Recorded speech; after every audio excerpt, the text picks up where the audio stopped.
Vice President Callahan. Present. Board Member Olson. Here. Clerk Wilson. Here. And I am here. We're all here.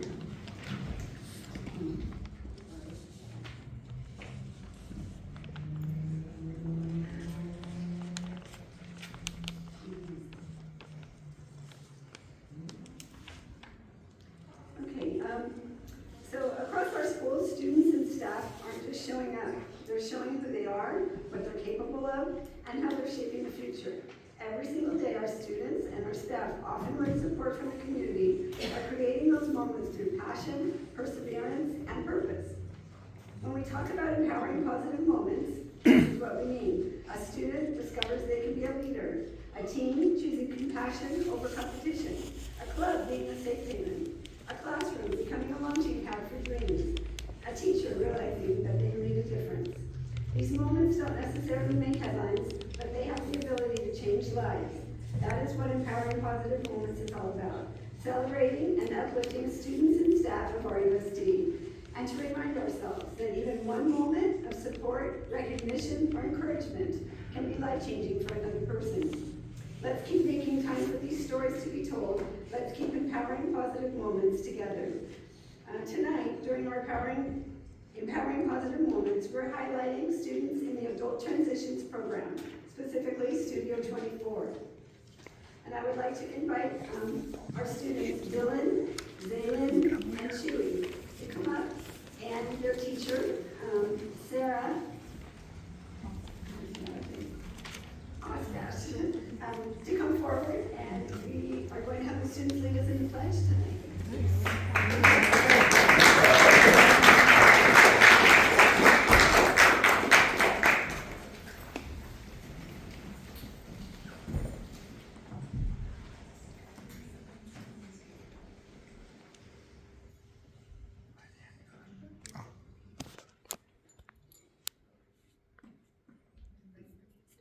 Where do you begin? I pledge allegiance to the flag of the United States of America and to the republic for which it stands, one nation, under God, indivisible, with liberty and justice for all.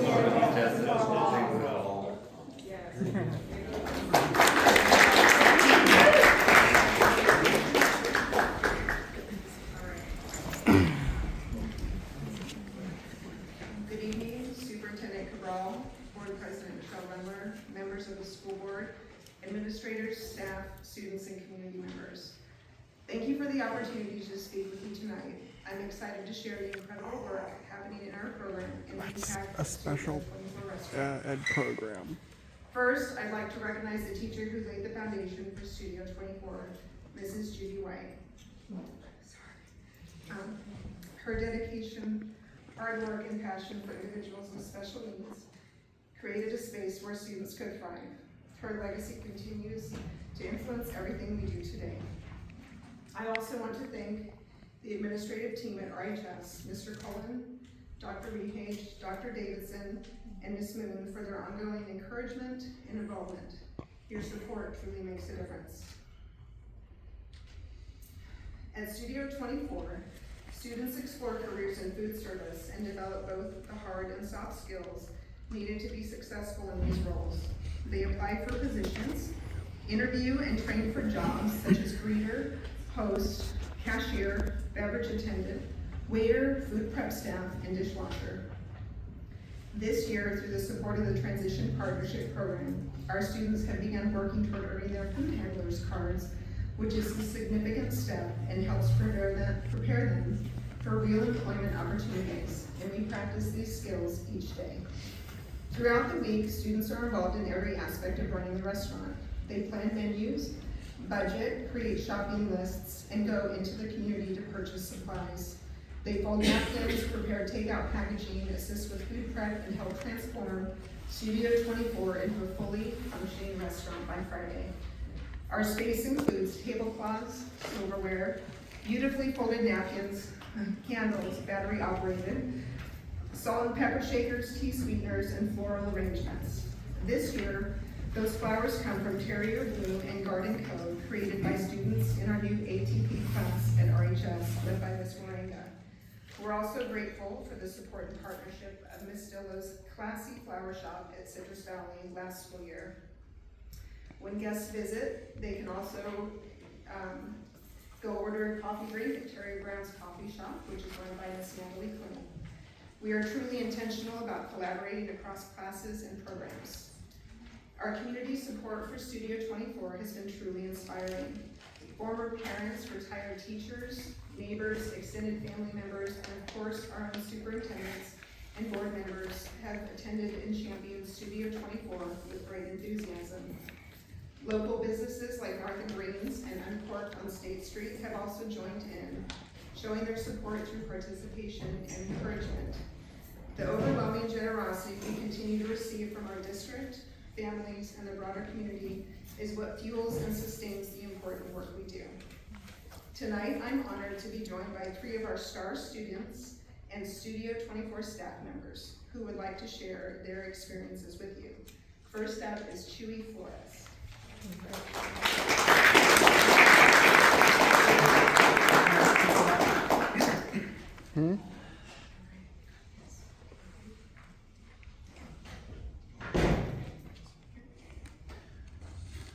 Hi, my name is Chewy.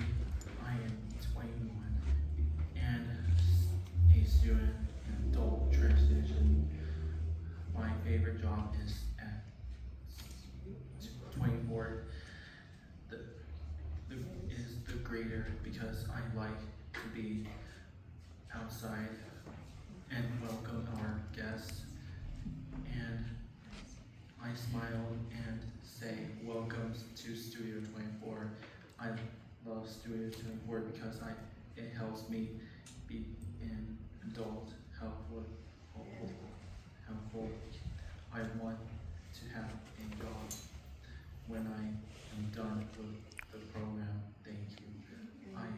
I would like introduce my friend Zane.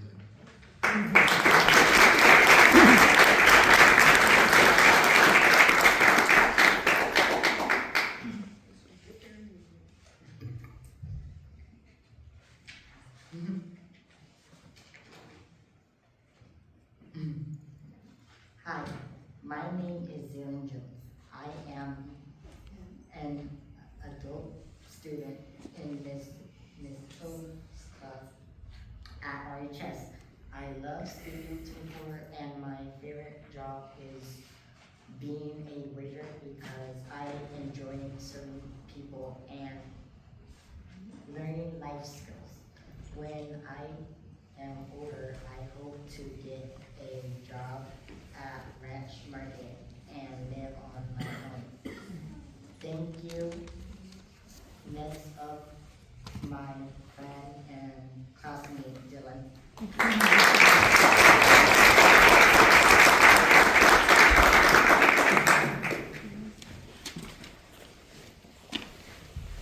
My name is Dylan Davis. I'm an adult student in Miss Ostash's class at RHS. I love Studio 24 because I enjoy helping my friends and my job coaches at the restaurant in our class.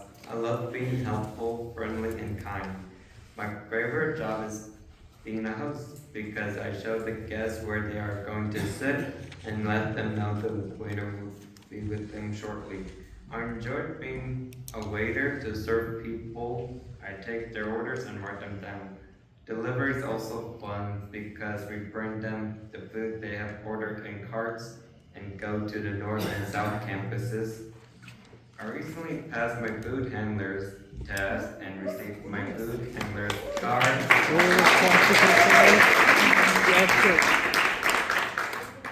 When I am older and done with the program, I hope to go to college and live on my own.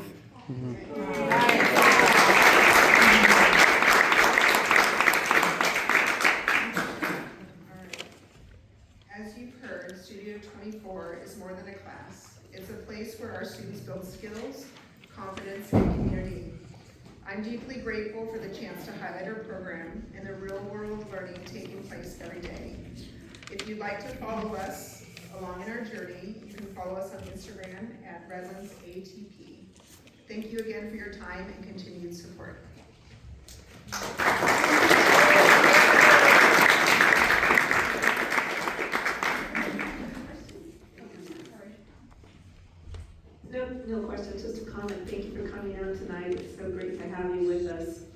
Thank you for being with us.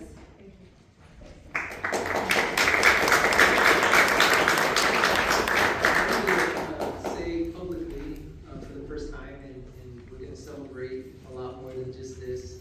However, the prestigious Golden Bell Award from CSBA Studio 24, along with Terrier Grounds and the Floral class, have won the award for this year. Congratulations.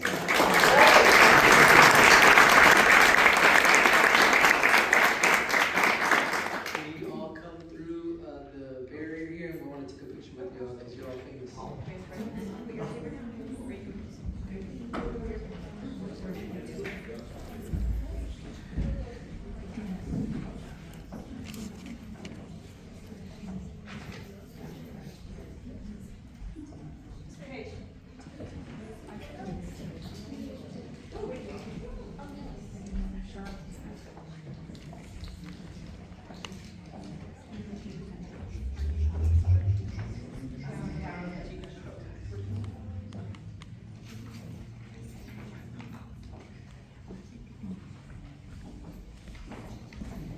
Let's take a picture.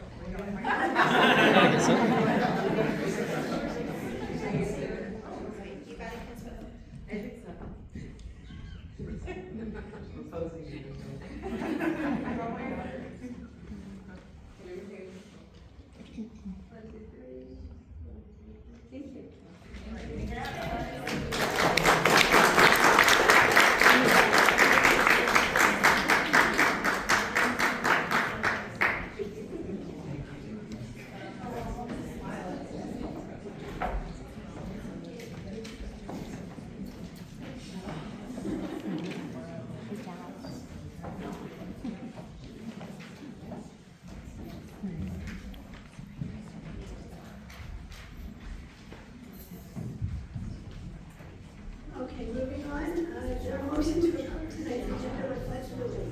So moved. I'll second. Thank you, Patty, thank you, Melissa. Any discussion? All right, we'll call for the vote. Board Member Ayala Quintero. Aye. Board Member Olson. Aye. President Rendler. Aye. Vice President Holohan. Aye. Clerk Wilson. Aye, not aye. See, I heard it. Clerk Wilson. Aye. Motion carries by vote. Is there a motion to approve the minutes of the September 9th, 2025 and September 23rd, 2025 Board of Education regular meetings? I'll move. Second. Thank you, Melissa, thank you, Patty. Any discussion? We'll call for the vote. Board Member Ayala Quintero. Aye. Aye. Board Member Olson. Aye. President Rendler. Aye. Vice President Holohan. Aye. Clerk Wilson. Aye. Motion carries by vote. Moving on to community input for agendized items. Members of the public may address the board on matters within its jurisdiction by submitting a completed registration card to the clerk or designated staff member prior to the start of public comment on agenda items. This is not a forum for debate. Policy-related complaints will be referred to the superintendent. When called, speakers may proceed to the podium, state their name and trustee area, and speak for the allotted time. The amount of time will be announced by the board president before the first speaker begins and will not exceed 3 minutes. How many speakers do we have on agendized items? We have 6 speakers, but we have 11 items that they'll be speaking on. Okay, 3 minutes is the time limit. You call the first speakers. Erica Grossman with 2 items, Peter Hall and Joshua Hall. Peter, go. They called you. Erica Grossman. Oh. Oh, America.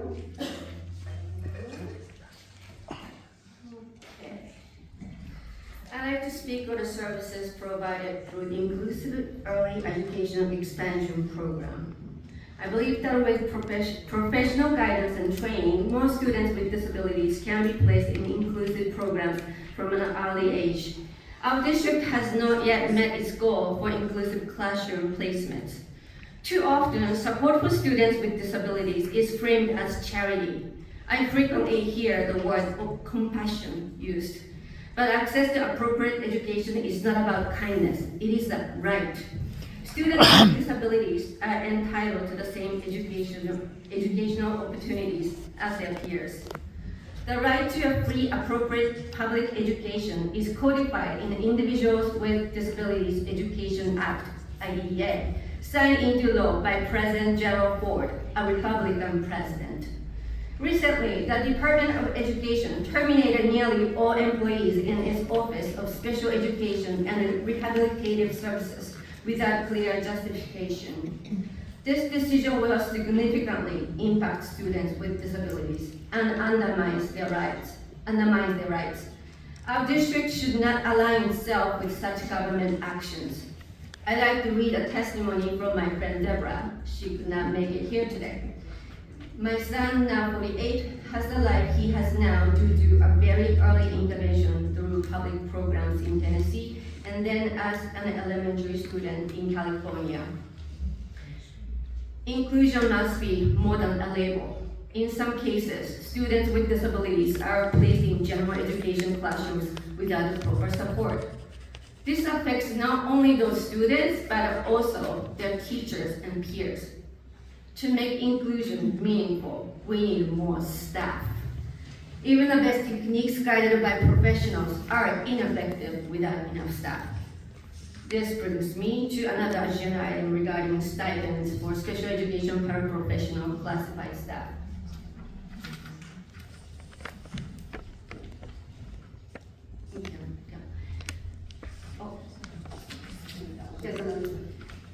I hope you approve the proposed $500 stipend, but I must say $500 is not enough given the current economy. This year's starting wage for special education paraprofessionals is $20.65, only a 23-cent increase from 2023.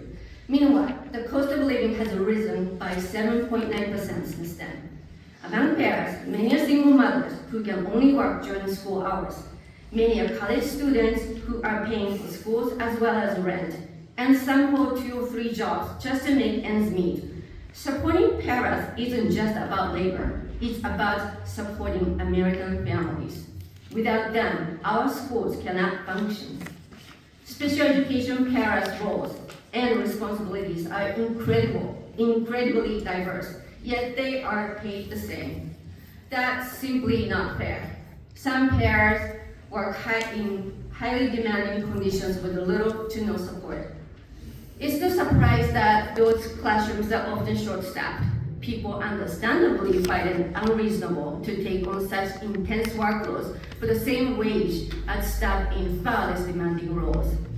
My late daughter was in the RSD special education program. I was genuinely impressed by the progress being made in special education, especially compared to Japan, where many students with disabilities remain in segregated settings. In other words, we are on the right track, and we can do better. I also want to highlight the immigrant workforce that sustains our district's para staff. Many people don't realize many parents hold college degrees or have respected careers in their home countries, but cannot be licensed to work here. Some crossed the border as children and worked hard to obtain citizenship. Without immigrants, our school district simply cannot function. Paraprofessionals and other support staff are powerful example that immigrants are not taking jobs from Americans.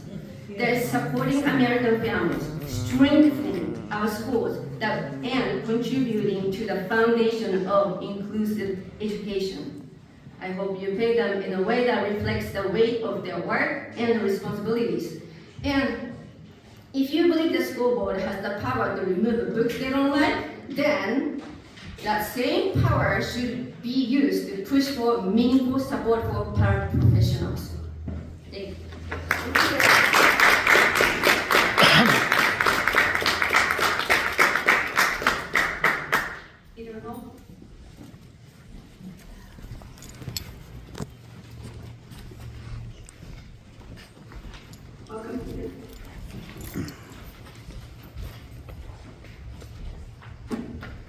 Welcome. I'm going to talk about the hiring of school personnel.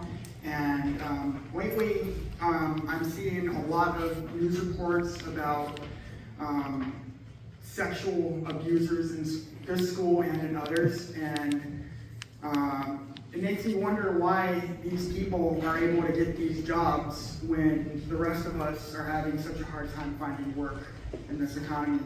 Why are evil people having such easy access to not just jobs, but prestigious jobs and jobs where they're around children and can harm children? So I wonder what the school district is doing to curb the hiring of sexual predators, because Redlands has had some serious Redlands has a history of sexual predators abusing children in their schools, and it's a well-known fact that schools like the Catholic Church and other institutions, public and private but large, are shuffling around sexual predators. When they get found out somewhere, they get shipped somewhere else to start fresh, and this shouldn't be happening. Thank you. Thank you, Peter.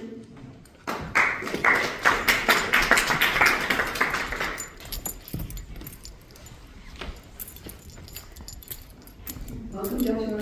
Thank you. I want to talk about the same thing. Groups like Together for Redlands Now, while they promote the inclusion of MAPS, minors attracted to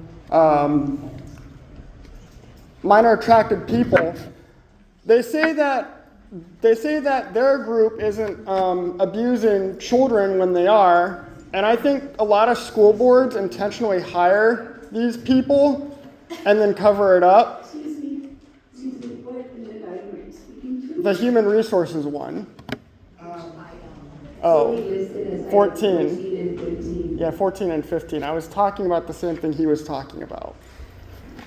Anyway, Redlands, it was found out a year or two ago, is like number one when it comes to like teachers and school officials abusing children in the country. Everyone saw that documentary with the city councilwoman, Tracy Lowenthal, whatever her name is. She did a video back in 2018 talking about it.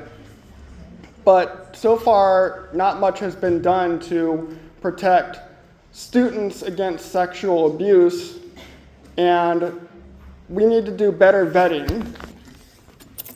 Thank you, Joshua. Catherine Appleby.